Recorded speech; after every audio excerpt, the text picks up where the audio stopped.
Vamos dar o calendário das próximas aulas. Hoje, dia 26 de outubro, nós vamos ver a virtude da fé. Dia 2 de novembro, mesmo sendo finado, nós vamos ter o curso. Tem a missa cantada com o responsório, mas logo depois a gente tem o curso. Nós vamos ver as virtudes da esperança e da caridade. Dia 9 de novembro, veremos a virtude da prudência.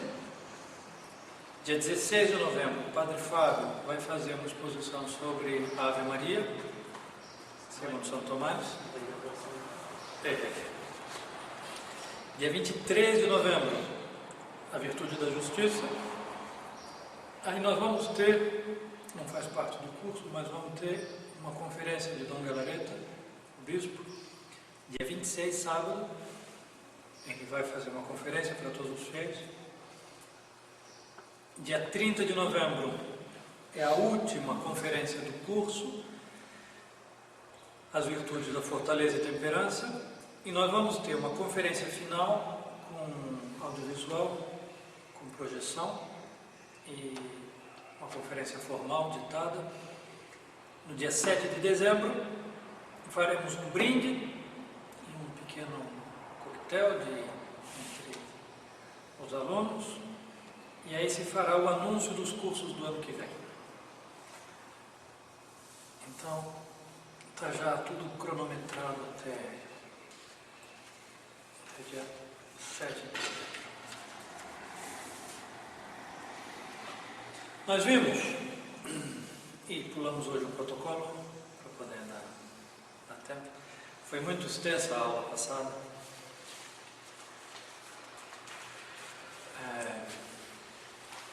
Nós terminamos na aula passada a prima secunda. Nós vimos toda a primeira parte da segunda parte de São Tomás, na qual se estuda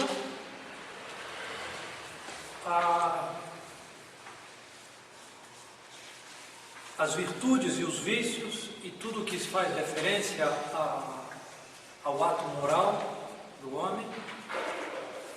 E nós entramos na segunda parte da segunda parte, na qual se estudam as virtudes especificamente.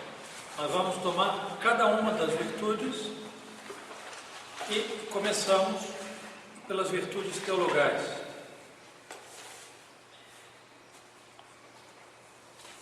Nós vamos então ver hoje, como estava dizendo aqui no cronograma, a virtude da fé. A primeira frase de São Tomás, o primeiro artigo, já nos põe numa obrigação de fazer vários esclarecimentos. São Tomás diz que, deixa eu perguntar, o que especifica uma virtude?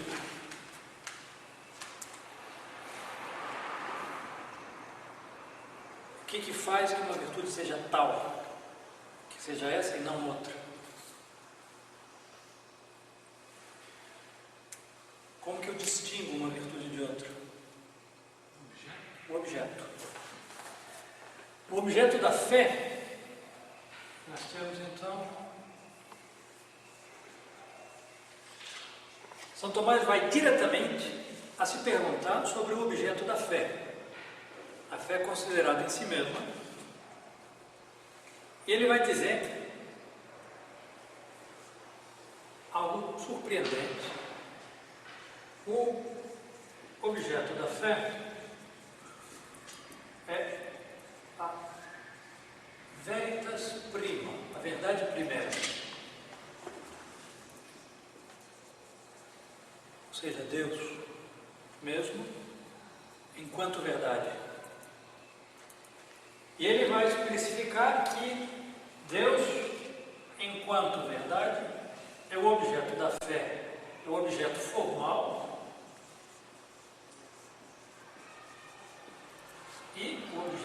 certo modo, o objeto material. Só aqui a gente vai precisar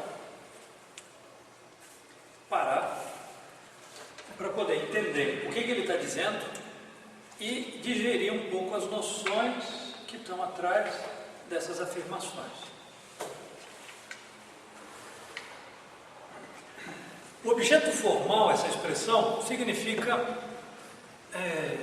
porque até agora nós falávamos do objeto, aquilo sobre o qual recai a minha ação, o meu ato, certo? Mas agora se fala de objeto formal e objeto material. O que isso significa? Por exemplo, vamos dar um exemplo aqui. Eu coloco o homem como um objeto a ser estudado. Qual é a ciência que estuda o homem?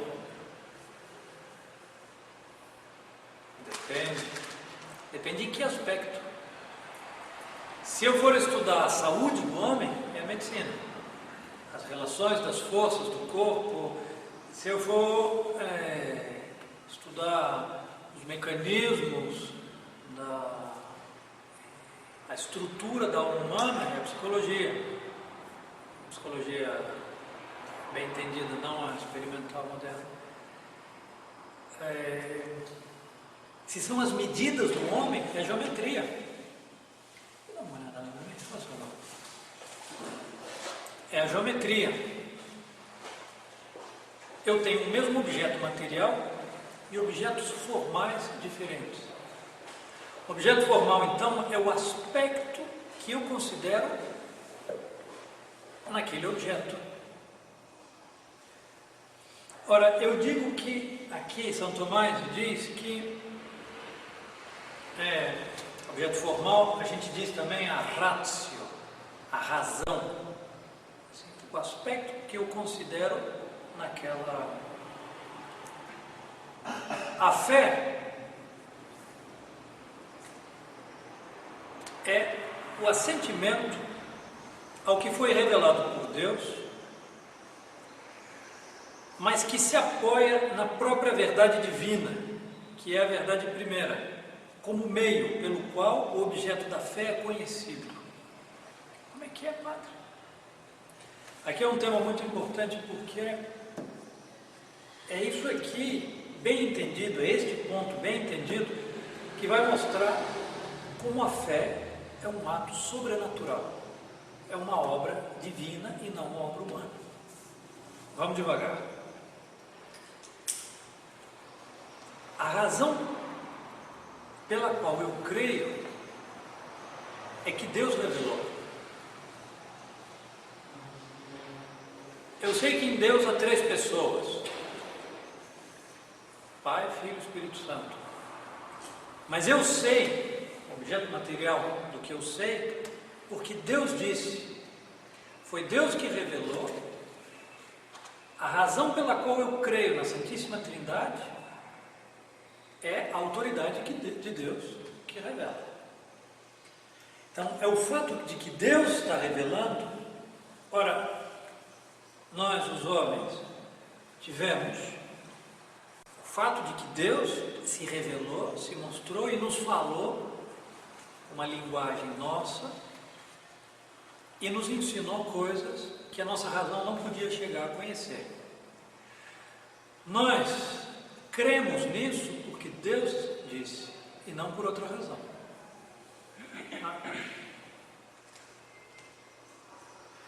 Vamos devagar. O objeto material, então, é aquilo que Deus revela, o que Deus está ensinando. O objeto formal é Deus que revela a autoridade divina. Mas o objeto material, de certo modo, é Deus mesmo, porque o centro principal da revelação é Deus que se revela, Ele fala dele mesmo, Ele conta dele mesmo para nós.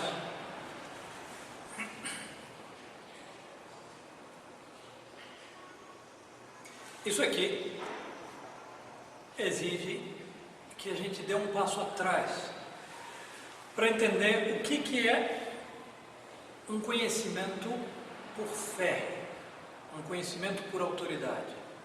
Eu digo aqui que creio que a fé sobrenatural a qual eu estou falando é uma fé na qual nós assentimos a autoridade divina, certo? O que é então um conhecimento por autoridade? Vamos dar uma olhada aqui.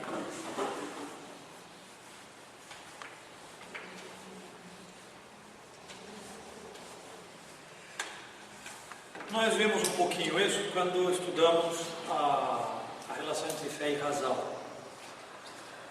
Mas vamos tentar recuperar a noção aqui. A nossa inteligência, o conhecimento mais certo, de maior certeza para nós, é o conhecimento do que é evidente. Então, vamos colocar aqui conhecimento.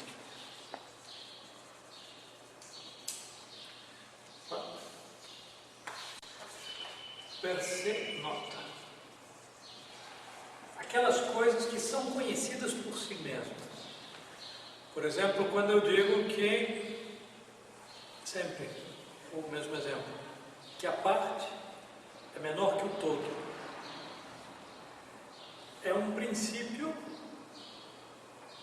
evidente. É evidente que a parte é menor que o todo. Se eu entendo o que significa parte, entendo o que significa todo, eu entendo que a parte é menor que o todo.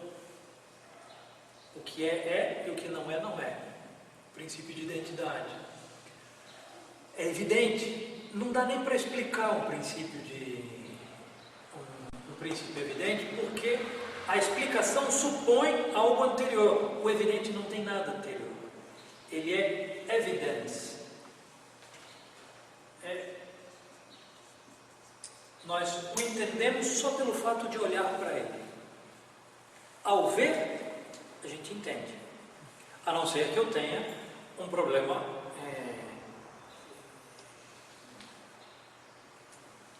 Eu estou doente, não consigo realizar o ato, mas aí é um problema diferente. A gente entra no outro assunto.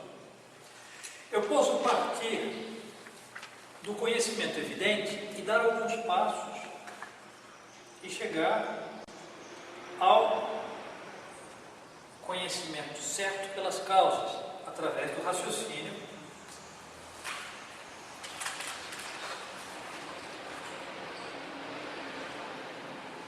E posso chegar a conclusões.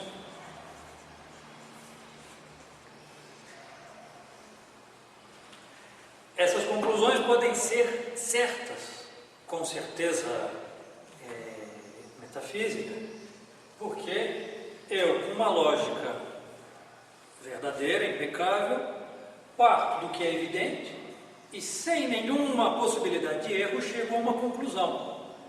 Todo homem é mortal. Evidente por si mesmo. João é homem. Logo, João é mortal. Eu chego por raciocínio a conclusões que eu posso, e aqui estão as ciências, e posso subir nas ciências a sabedoria, que é o conhecimento certo pelas causas mais altas.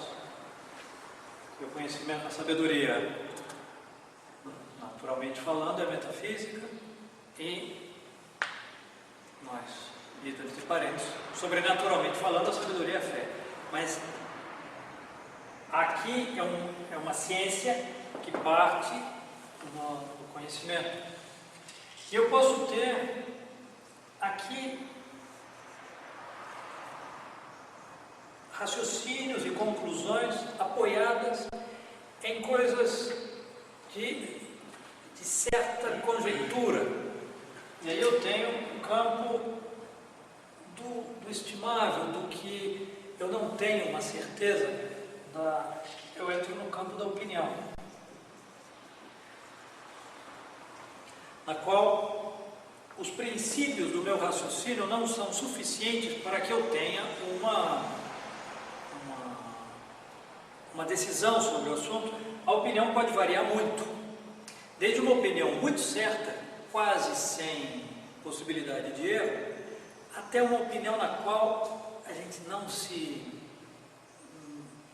joga, a gente não aceita, não se, como é que se diz? Não se compromete, sem espanhol, não se juega, não se compromete. Eu acho isso, mas olha, sei lá, sabe? E por último, está o conhecimento por autoridade.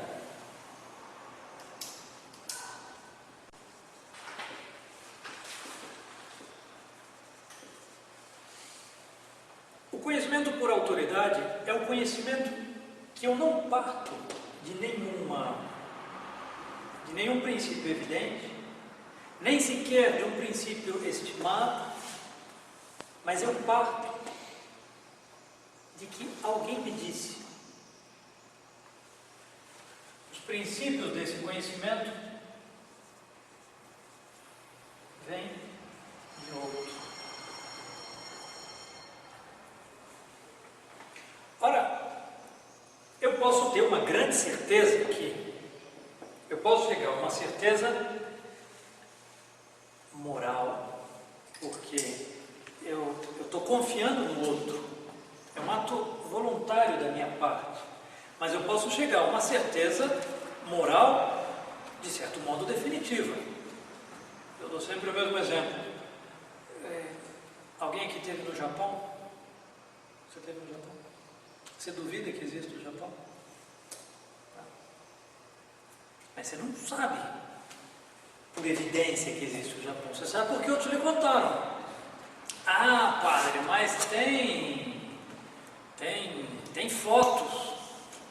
E daí? Pode ser tudo engano. Não, mas todos os livros falam do Japão, todos os mapas, está lá o Japão desenhado. Pode ser um complô. Um complô universal para me fazer crer na existência do Japão. Às vezes tem uns filmes assim, absurdos desse tipo. Como é que chama aquele?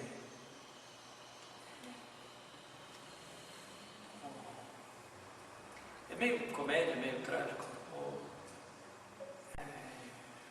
Truman Show. O show de Truman. Na qual eles armam um cenário gigantesco de uma ilha cercada por água em todos os lados, tudo um cenário, e adotam uma criança, como é que chama? Companhia cinematográfica, ela, como companhia, adota uma criança e cria a criança naquele. Então ele vai crescendo, sendo filmado, o mundo inteiro assiste, sentado no sofá, esse reality show desse menino que acha que aquele mundo é real, mas é um complô universal, ali realmente universal, para ele acreditar que aquilo é. Quem me garante que o Japão não é um complô universal? Ah, não. Há tais sinais, e aqui o apoio do conhecimento por autoridade vai depender o razoável de crer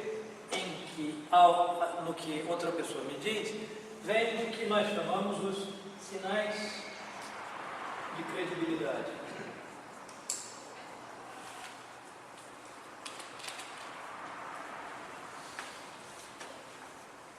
Esses sinais de credibilidade são aqueles que me fazem confiar na pessoa que está me dizendo isso. Ora, os sinais de credibilidade que o Japão existe são mais que suficientes. E se alguém começar a duvidar, é sinal de que por aí. Ou é um professor de filosofia da Federal, ou precisa de um tratamento psiquiátrico. Ou as duas coisas, porque normalmente não está muito longe uma coisa da outra. Por exemplo, a gente vai, o o exemplo do médico. Eu vou no médico, o médico me escuta, vai lá, diga 33, 33, de novo, 33, tosse. E é grave. É grave, é grave. Você tem que tomar banhos frios e tomar sopa quente e você vai ter que operar. Hoje, agora. Você se opera? Depende do médico. Claro que depende do médico. Imagina você chegou no consultório, era uma salinha minúscula, tinha um sofá que quando você sentou quebrou, assim, fez... Você corre assim pro lado, tinha um buraco assim no sofá, tudo sujo, as paredes sujas, umas mãos assim nas paredes, não tinha secretária. Aí o médico abre assim, despenteado, olhando para cima e diz, próximo! Ih, você entra lá, está o sujeito com o avental manchado de sangue, senta aí. E lhe faz o exame e diz, tem que operar agora. Olha, talvez ele tenha, talvez seja certo, mas não me deu nenhum sinal de credibilidade. Eu não tenho nenhuma referência. Agora, outra coisa, eu vou ao médico porque sei que todo mundo foi operado com ele e é uma autoridade, a gente diz em português, no assunto. Vou lá, ele me examina, olha os exames e fala, e ele consegue, antes que eu diga alguma coisa, descrever coisas que eu não tinha dito, dos sintomas. Ah, puxa vida. Então ele está vendo o que está acontecendo comigo. Eu não estou vendo. Eu não sei, eu não tenho essa ciência. Mas ele está vendo. Ele escutou lá o barulho do pulmão. Ah, é grave.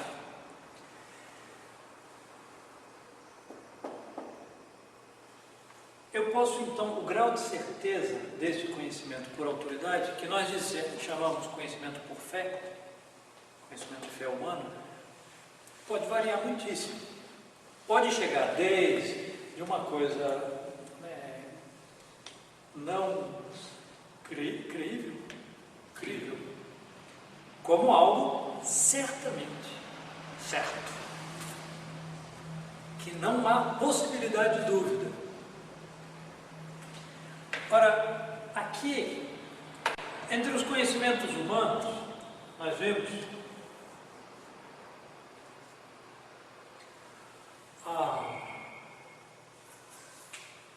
o conhecimento por autoridade é o menor deles. Mesmo que eu possa chegar a um grau de autoridade, de certeza muito alto, é o menor dos conhecimentos. Eu dou sempre o mesmo exemplo. Eu não posso, numa prova de química, quando me perguntam lá qual é a fórmula tal, põe a fórmula. Explique por que essa é a fórmula. Porque minha mãe me disse. Pode ser que minha mãe seja uma grande química e que para mim seja uma autoridade absoluta e eu posso ter certeza do que eu estou pondo ali.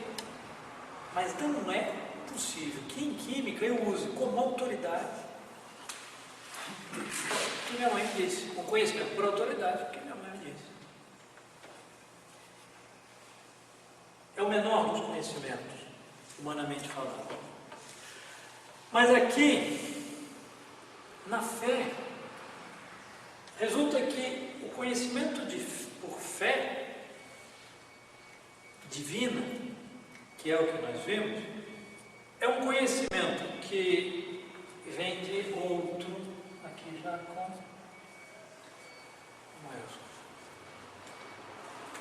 todos esses conhecimentos anteriores se fundam na razão humana. E eu posso chegar a um grau de certeza metafísica, pelo conhecimento da razão. Mas o conhecimento do que Deus me diz é mais certo do que eu conheço de modo evidente. É mais certo, porque eu conheço de um modo superior que o que a razão pode me dar. Então nós voltamos lá, quando dizemos que o objeto formal da fé é a autoridade de Deus revelante.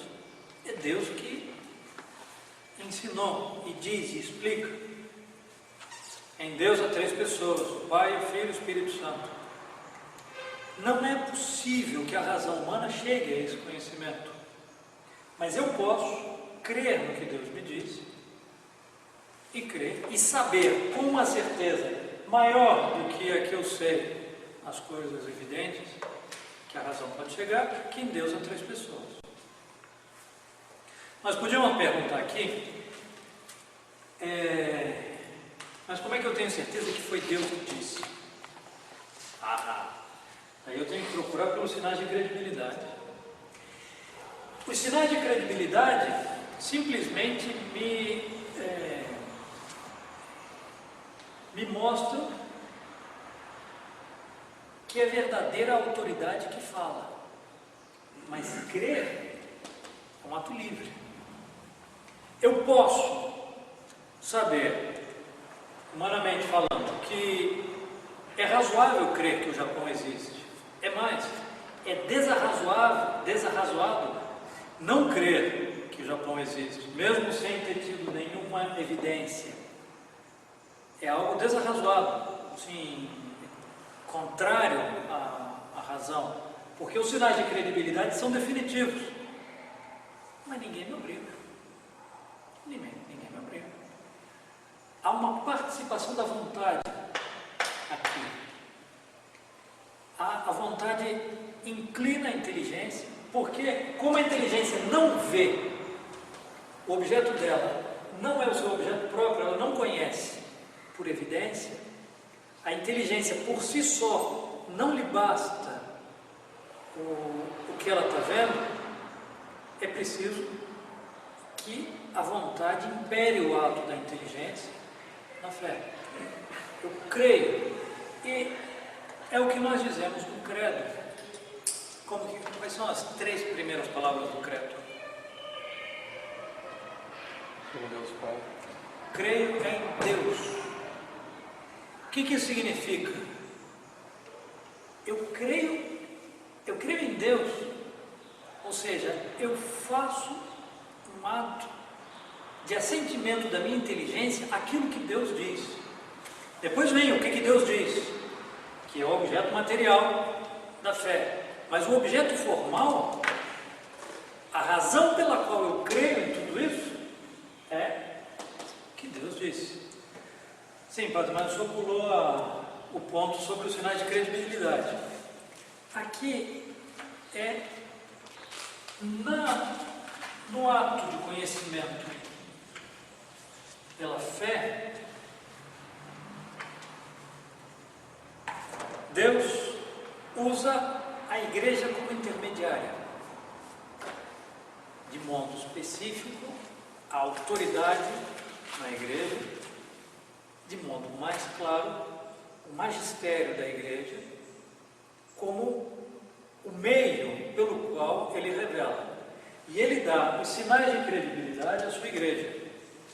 Quais são os sinais de credibilidade da igreja?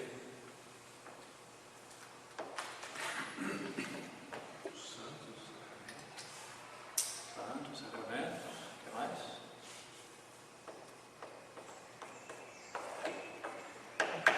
Vanderlei, você que está dormindo aí. Quais são os sinais de credibilidade? Como é que eu sei que o que a igreja diz é verdadeiro?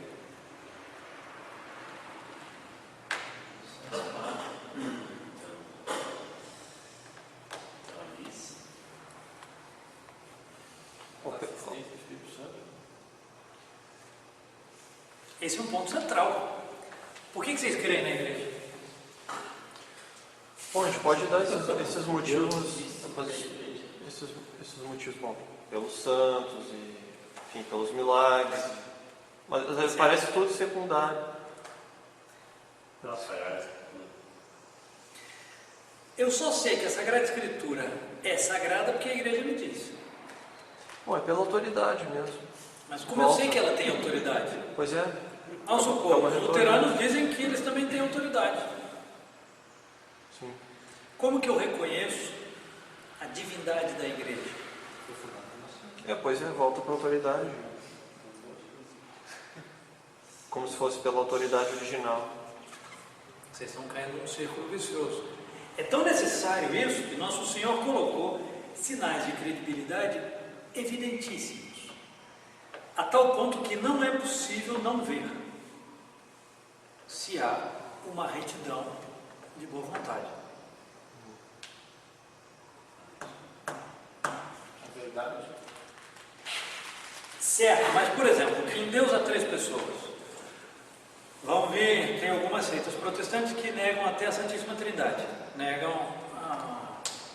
E vem a igreja e diz, não, isso foi revelado por Cristo. Aí vem essa seita protestante e diz, não, Cristo não disse nada disso, porque esses textos da Sagrada Escritura se interpretam deste modo e deste modo. A igreja diz, não, está errado. O modo certo com o qual se entende esse texto é assim. Quem tem autoridade para falar? Por que a igreja não é? Quais são os sinais que eu tenho, um homem particular, um indivíduo, tenho para reconhecer que essa é a igreja de Cristo e que ela é divina? Bom, tem as palavras do Nosso Senhor. Mas eu caio num círculo vicioso, porque é a igreja que me dá essas palavras para reconhecer. Claro. Só que o Nosso Senhor disse o primeiro Papa, o Papa disse o outro, foi passando. Certo? Mas tem que ter algum sinal de credibilidade exterior que alguém de fora, que não... Porque vocês estão me falando que quem tem fé pode ter fé. É o que vocês estão me dizendo. Não, eu como tenho fé, creio no que a igreja diz. Eu fico muito contente, me dá um alívio muito grande saber disso. Mas eu quero saber... Os sinais de credibilidade, pelo menos acho que no nosso nível, são esses: a vida dos santos e... Ao haver a vida dos santos... Os milagres... São as 4 notas da igreja. Esses são os sinais dados por Deus da divindade da igreja. Vocês falaram a vida dos santos, certo? Essa é uma das notas da igreja, a santidade. A santidade que se reconhece nos seus sacramentos, nas suas leis, nas suas instituições e, efetivamente, nos membros que obedecem à igreja a ponto de chegar à santidade. A unidade da igreja, a catolicidade da igreja significa que não há nenhum homem em qualquer tribo, tempo, lugar, espaço, qualquer que seja, desde o pigmeu até o gigante de não sei onde, que possa dizer, não, isso não é para mim. Desculpe, você é homem? Sou. Você tem a natureza humana? Tenho. Então, você vai encontrar na igreja, a igreja é universal nesse sentido. Não há nenhum homem que não necessite dela. E é muito curioso ver na história das conversões, como todas as conversões, no momento da conversão, o converso diz, eu voltei para casa. É como se eu tivesse descoberto a minha casa de novo. Ora, muitas vezes, alguém que veio de um ambiente pagão e que descobre a igreja e diz, é isso, claro, porque responde à própria natureza dele, responde à própria situação de homem caído dele. Eu tenho então as quatro notas: una, santa, católica e apostólica, que me garante que vem em linha reta do que Nosso Senhor disse, que não é uma invenção dos homens. Junto com isso, Nosso Senhor acrescenta ainda os milagres exteriores, como são, por exemplo, mas os milagres vêm sempre em direção a ressaltar um desses aspectos. Por exemplo, o milagre eucarístico, sim, vem falar da santidade da igreja, dos seus sacramentos, uma conversão extraordinária, vem falar da unidade da igreja, um corpo incorrupto dos santos, Um santo que, Santa Bernadette, está dormindo Santa Bernadette, é incrível, incrível. Eu tenho vontade de acordar. Oi? Acorda.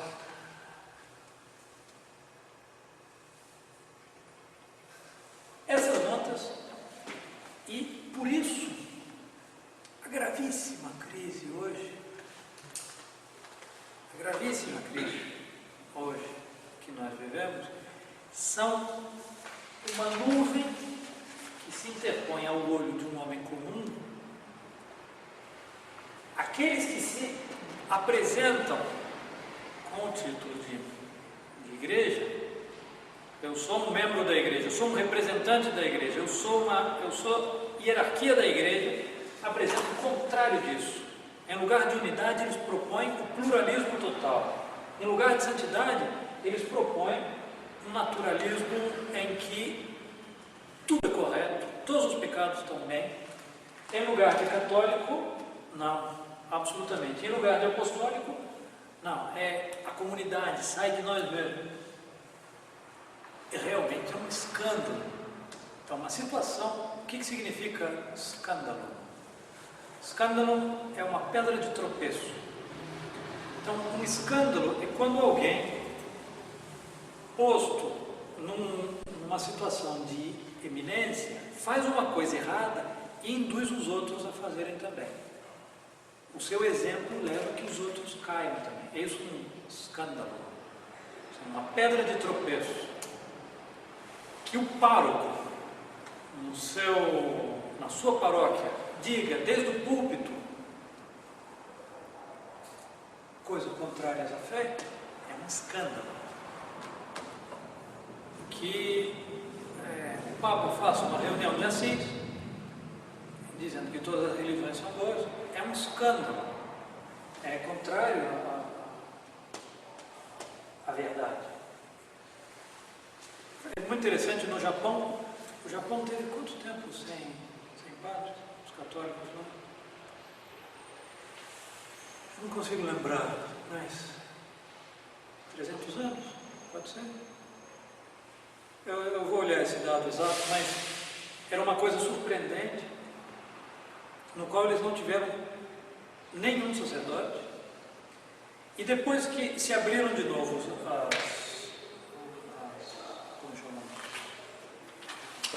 portos no Japão aos estrangeiros, os primeiros que chegaram foram protestantes, e os católicos, que eram católicos assim, de catacumbas, escondidos, quando viram os primeiros protestantes, pastores protestantes, virem falar, não, isso não é a nossa religião.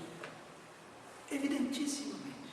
Eles mantiveram a fé durante 300 anos, se é que é isso, sem sacerdotes, na esperança da vinda dos sacerdotes, e quando chegaram os protestantes, souberam reconhecer, essa não é a fé católica. São evidentes, são notas evidentes, e de certo modo esse é o meio pelo qual nós sabemos que o que nos propõe hoje como religião católica não é a religião católica. Bom,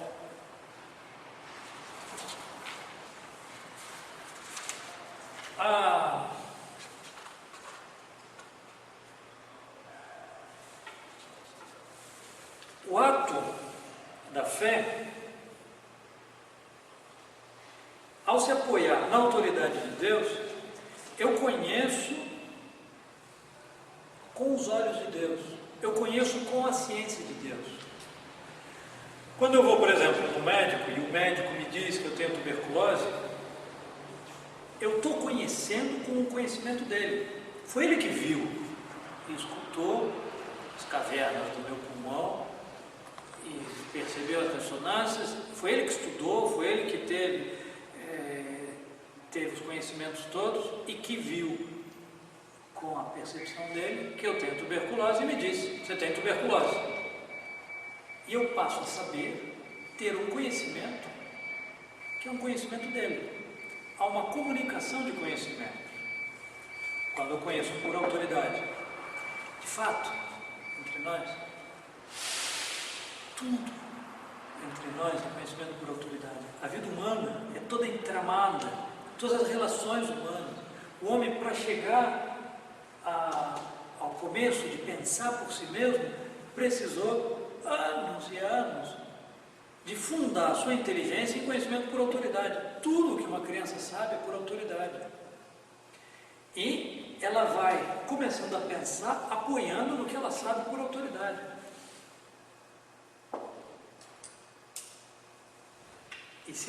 E aí é o argumento de São Paulo. Se nós cremos nos homens, maior é o conhecimento do que Deus revelou. Agora, se conhecer com a sabedoria do médico me põe à altura dele, quando eu faço um ato humano, eu sou assimilado naquele ato só específico ao conhecimento do médico, eu tenho uma certa participação do conhecimento dele. Quando eu vou buscar o remédio, vou ser operado, há uma união, certo, humana? Mas no conhecimento divino, quando a minha inteligência assente, se diz? Consente? Pode ser. Assente ao que Deus está revelando, por ver que é Deus que revela, é um ato pelo qual eu vejo com os olhos de Deus. Eu conheço com os olhos de Deus, com o conhecimento de Deus. Aqui, ora, a revelação divina, então, é, de certo modo, o ponto pelo qual nós somos elevados. Não só o objeto do que nós conhecemos é um objeto divino, o que Deus disse, creio na Santíssima Trindade, mas o modo do conhecimento é um conhecimento divino. A nossa pequena inteligência humana faz um ato divino ao conhecer com os olhos de Deus, ao ver com os olhos de Deus, ao conhecer com o conhecimento de Deus. Nós somos. Então, há uma intervenção. Por um lado, Deus revela, e por outro, Ele nos move com a graça a sentir nesse ato e eleva o nosso ato. Então, é um ato da inteligência, imperado pela vontade e movido pela graça. Esse é um ato de fé. Não só, insisto, o objeto do conhecimento da fé é um objeto divino, mas o ato é um ato divino. Mas é um ato a modo humano, é um ato feito pela nossa razão. Portanto, Deus, quando revela a modo humano. Eu posso enumerar os artigos do credo. Creio em Deus Pai, Todo-Poderoso, Criador do céu e da terra, e em Jesus Cristo, um só seu Filho, nosso Senhor. São frases ditas. Deus se revelou articuladamente. Ou seja, Deus se revela se explicando com uma linguagem humana. Nenhuma linguagem humana poderia descrever a Deus se fosse só pelo esforço da nossa razão. Mas Deus revela e põe nesses artigos uma explicação de si mesmo, que é verdadeira, e ao assentir nisso, eu assento ao próprio Deus. Então, eu alcanço o artigo de fé, a minha inteligência assente nele, eu entendo com a minha inteligência e creio no que diz, mas creio porque Deus revelou. Então, a minha inteligência alcança. Ao alcançar o artigo de fé e entendê-lo, que é um modo humano com o qual Deus se está revelando, verdadeiro. Vão vir os modernistas e vão dizer que há uma desproporção entre Deus e o artigo de fé. Bom, até aqui nenhuma novidade. Portanto, qualquer explicação serve, porque são todas falsas, ou todas verdadeiras, ou são todas insuficientes. Qualquer coisa que se disser de Deus, então qualquer fé serve. Não. Se fala de modo humano, mas se fala. Nós vamos ver no céu como os artigos de fé, nós vamos ver o que estava revelado e vamos ver a Deus e vamos dizer: ah, é verdade. Eu posso dizer que eu creio em Deus, Pai Todo-Poderoso, Criador do céu e da terra. Essa frase é verdadeira em toda a sua plenitude. E não pode ser de outro modo. Se eu disser que Deus não criou, é falso. É falso. Então, isso aqui é para dizer que o objeto material da fé, ele é, de nossa parte, algo complexo. Porque se apresenta para nós por enunciados. É possível raciocinar com o dado revelado. Essa é a teologia. Nós aqui estamos falando, eu falo e vocês entendem, e eu explico os artigos da fé. E a inteligência pode alcançar e seguir, mas explicam a Deus que é simples. O objeto da fé em si, Deus, é simples. Não há complexidade em Deus. Mas os artigos da fé são muitos que me explicam a Deus. Ora, isso não é de se admirar. Eu posso falar, por exemplo, escrever um livro inteiro para descrever uma pessoa e colocar 200 capítulos para falar o modo do olho, o que faz, o jeito de comer, o jeito de não sei o quê. A pessoa é simples, é ela só. Às vezes são complicadas, mas é ela só. Mas a linguagem, uma linguagem complexa, mas pode ser verdadeira ou falsa. Eu insisto nesse ponto porque os modernistas, a teologia modernista, faz uma cunha, se diz, uma fenda aqui e introduzem um problema sério aqui, falso da parte. Não sei se tem alguma coisa a ser dito sobre isso, mas na fé, quanto que há de inteligência e o quanto de graça? Qual que precede, seja, não sei se é uma boa pergunta. Graça? Aqui seria a relação entre a graça e e o ato humano. A gente precisaria tomar um tempo para entender. Todos os atos sobrenaturais têm essa mesma estrutura. Um ato sobrenatural é mais de Deus do que nosso, mas é verdadeiramente nosso. É verdadeiramente livre um ato movido pela graça. E o ponto central aqui está em que a gente entende errado e nos assusta, e a gente se atrapalha, porque a gente vê a relação da graça com o nosso ato como se fossem duas coisas. Como se fossem, por exemplo, uma pessoa que empurra outra, certo? Para nós, a gente diz, olha, é contraditório, um ato livre, violentado, não pode ser. Ou ele é livre, ou ele é violento. Ou ele é empurrado, ou ele é livre. Então, se eu digo que a graça move, a pessoa não pode se mover. Pois é, eu estou considerando como se fossem duas coisas. Mas a graça nos move como a ação de Deus é uma ação de causa primeira, que nos move de modo mais íntimo que nós mesmos, pela nossa própria, nos dando o próprio ser e o ser tal. Mas nós não vamos entrar aqui, porque eu tenho só 5 minutos para concluir e eu não consigo.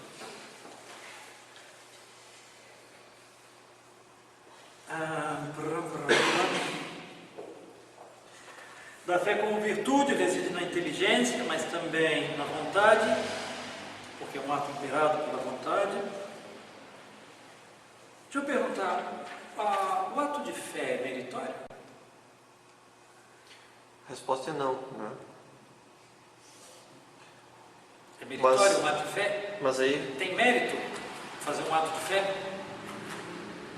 Bom, se for considerar que a inteligência é parte, então, sim. Um ato de sabedoria não tem mérito. Né? E nós vimos que não é virtude porque não é um ato moral.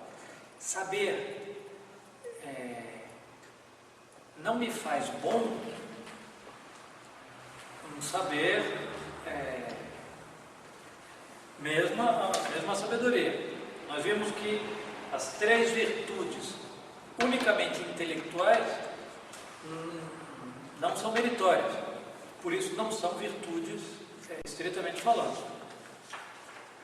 Então, como pode ser que o ato de fé seja meritório se ele é um ato, se a virtude da fé reside na inteligência?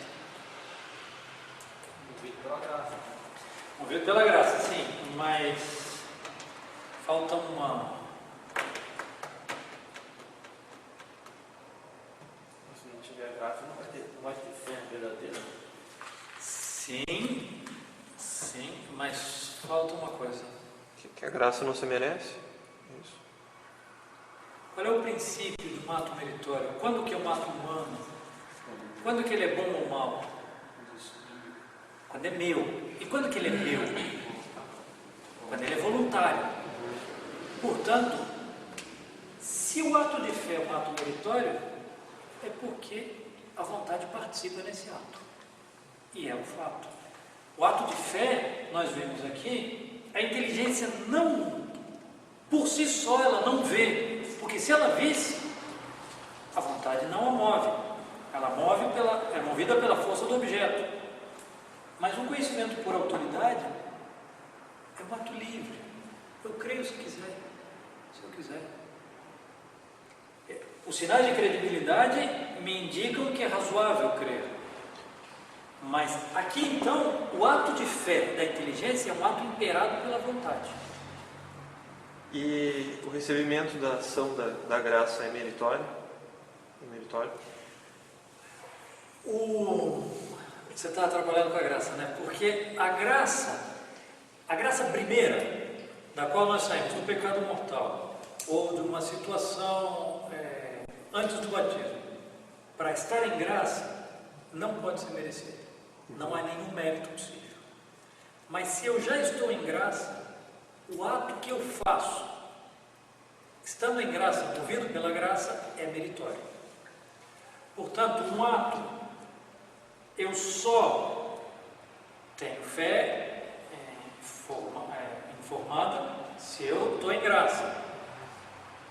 E se eu faço um ato, a minha vontade impera e a inteligência crê no que Deus revela, certamente é um movimento da graça, mas é um ato meu também, e é meritório. A ação da graça não tira o mérito, coloca o mérito numa relação sobrenatural. E o contrário, não estando na graça? Não estando em graça, não é possível um ato de fé formal. Eu posso fazer um ato de fé desinformado, como é que se diz em português? Informe. Porque a caridade é o hábito que me ordena ao fim último, ao bem último. Se eu cometo um pecado mortal, portanto, eu escolho outro bem, que não seja Deus, eu ponho outro princípio, outro fim último dos meus atos, é como se, por um lado, eu creio e, por outro lado, eu contradigo aquilo que eu creio. Então, um ato de fé de alguém que está em pecado mortal é fé, eu creio, mas é há uma contradição interna, de tal modo que nem sequer é uma virtude infusa. Deixa de ter a virtude sobrenatural infusa da fé. Conclusão última, eu estou pulando tudo aqui, um desastre. Os vícios contrários à fé. A fé pode ser contradita, ou interiormente, ou exteriormente.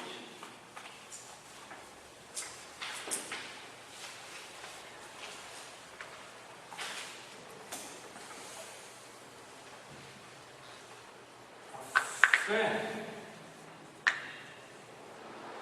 vai ser contradita primeiramente pelo que nós chamamos, evidentemente, de infidelidade.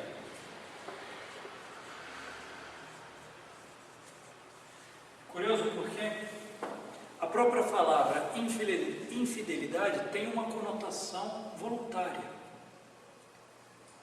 Ele foi fiel, ele foi infiel.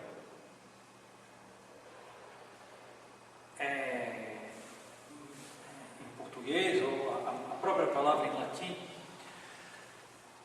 aqui a perfídia é ir contra o ato de fé pelo qual nós assentimos no conhecimento do que Deus revelou. Então, chamar uma pessoa de pérfido, sou assim terrível, né? Seu pérfido. O que eu estou dizendo é que ele não tem fé.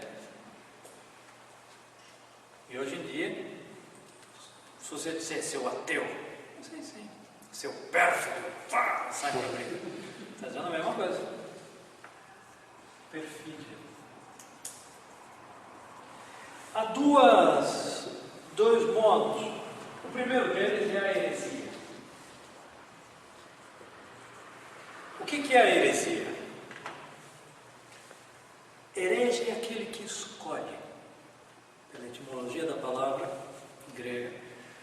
O que isso significa?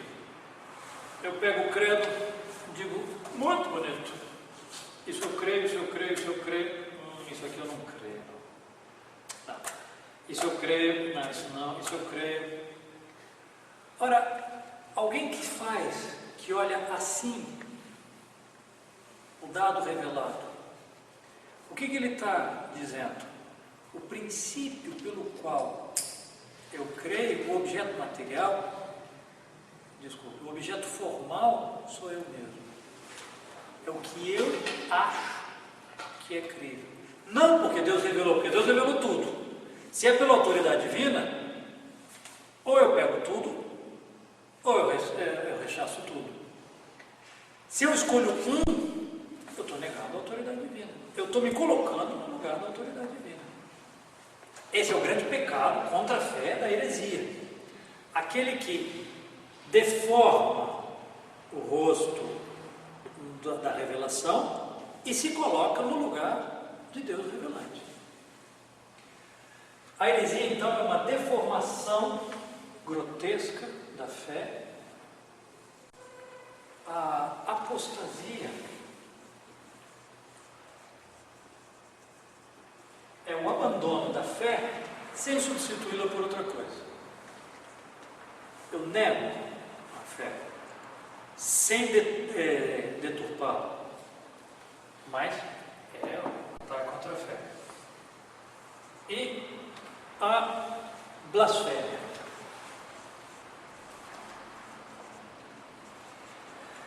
Por que a blasfêmia é um pecado contra a fé? Primeiro, o que é uma blasfêmia? Negar a Deus é uma ato de apostasia. Uma injúria contra o sagrado é uma profanação. Mas o que é uma blasfêmia? Uma ofensa. Uma ofensa? A Deus. Exatamente. É um insulto dirigido a Deus. Eu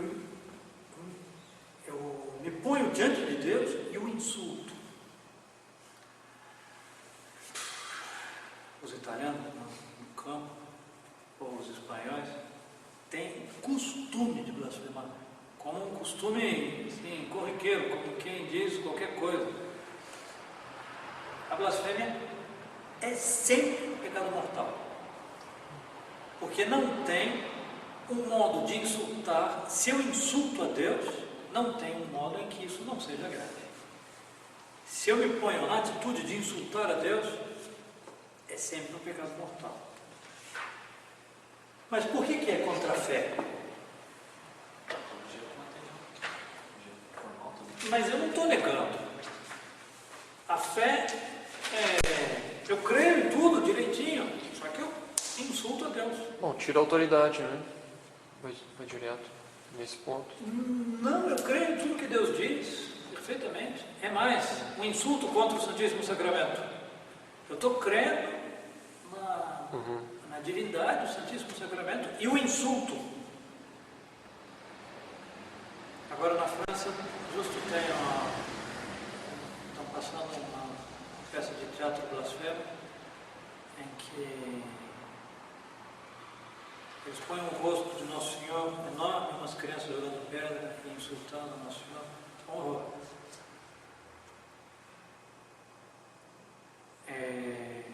Mas então, por que é contra a fé? Porque o ato exterior da fé é o que nós chamamos a confessão. A confissão da fé é a manifestação exterior do que eu creio.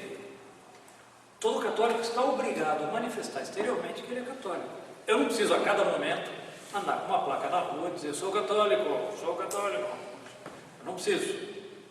Mas eu preciso, diante de uma contradição, ou eu tenho que manifestar exteriormente a minha fé. Isso é uma confissão de fé. A blasfêmia é uma desconfissão.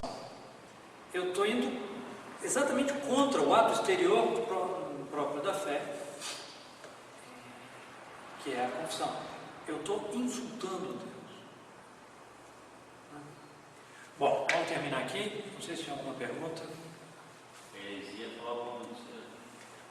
Como? Heresia falava uma mentira a respeito da... Não, heresia, de certo modo, é falso, mas heresia é quando eu deformo aquilo que Deus revelou, porque eu me coloco no lugar de Deus.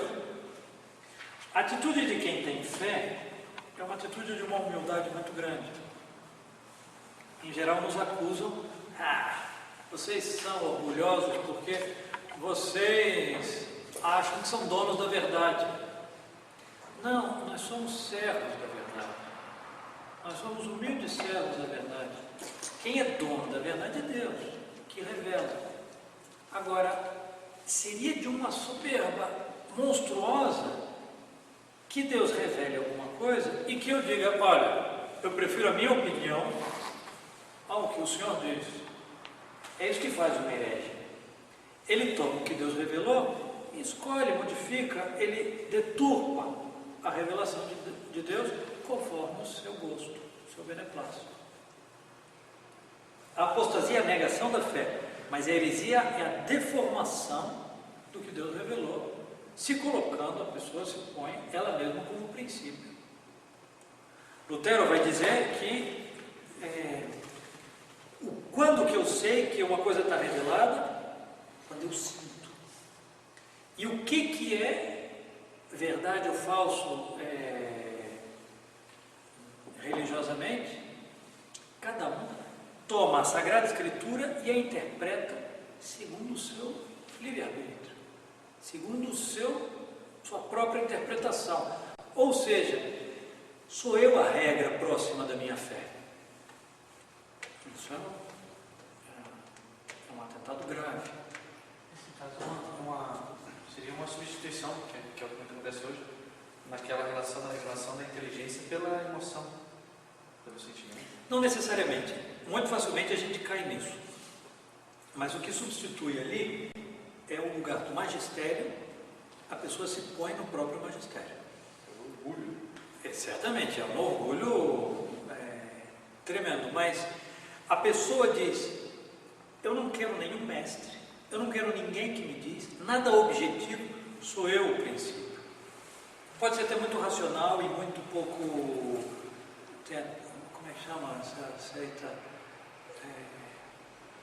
Igreja, razão, cristã, racional, racionalismo cristão, né? Era uma típica coisa do século XIX, assim, meio maçônica. Nós vamos chegar, o que a razão pode chegar, isso eu aceito. Então não tem nada de sentimento. Agora, muito facilmente eu fico, porque eu estou num campo no qual, como que eu sei que em Deus há uma, duas ou três pessoas? Então, eu só sei porque Deus revelou. No campo daquilo que eu não posso ver, a minha inteligência está desamparada. Então, facilmente entra o momento da razão, mas não necessariamente.